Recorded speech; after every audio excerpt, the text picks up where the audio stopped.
Need a floor lamp, some sort of tripod,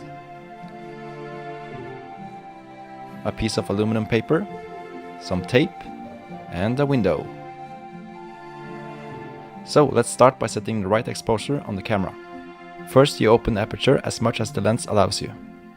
The lower the number is, the more open the aperture is, and the more light will pass through the lens.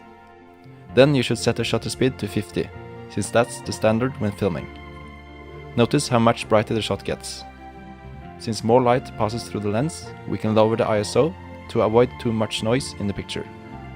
The lower the ISO is, the less noise you get. In my opinion, you shouldn't film with more than 400 ISO. We need more light, and by using a window, we can get a lot of nice light free of charge. Eskil is still too dark, and the background gets too much attention. Let's try to move Eskil away from the background.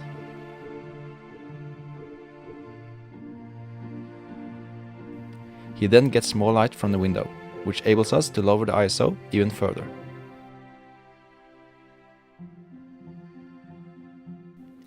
By zooming in, we can also make the background blurry. The larger the aperture is, the shorter depth of field you get.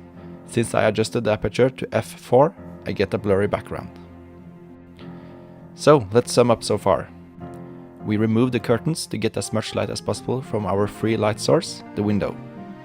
And we moved away from the wall so we could focus on Eskil while having a blurry background. Just by doing these simple steps, we have already made a much better shot. Now it's time to set the white balance. Since the main light is appearing from the window, I will set the white balance to cloudy or daylight. There we go. If you are picky, as me, you may notice the lamp sticking out of Eskil's head. Let's move Eskil and the camera a bit to the side. If you prefer having the background even more blurred out, you can change to a faster lens. Let's try the Canon 50mm with aperture 1.4. The larger the maximum aperture, the faster the lens is. And the faster the lens is, the shorter depth of field you get. Some prefer to use a really fast lens and make the background really blurry. But remember that this makes it harder to focus on the subject.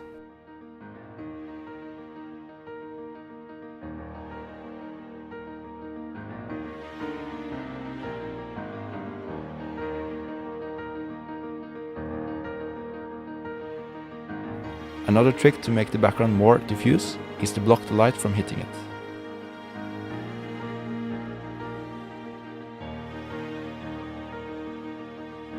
Sometimes it's a good idea to use a blanket.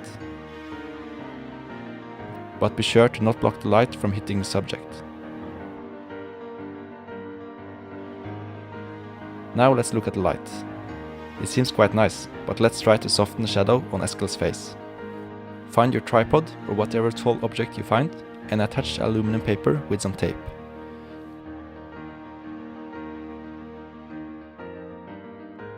Try to bounce the light appearing from the window so it hits the shadow on Eskil's face. Don't bounce too much light, or else the light on his face will get too flat and boring. It's nice with a little bit of shadow. Now let's put up the lamp. Place it behind Eskil and point it towards his head. It will create a nice halo around him. Remember to use a directional light, so we don't light up the background.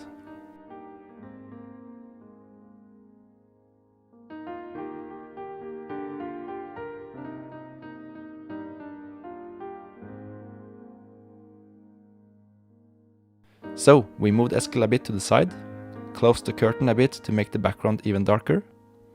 We put up a reflector to bounce the light and soften the shadow on his face, and then added a backlight to make the subject more three-dimensional.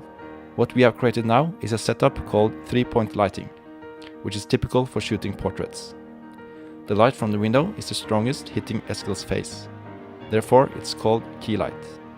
The bouncing light is called fill light, because it softens the shadows on the other side of his face, and the backlight is called backlight.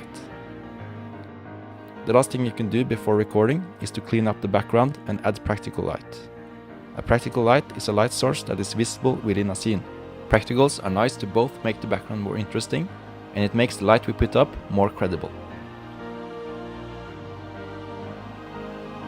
So that's an easy and cheap way to make a 3-point lighting.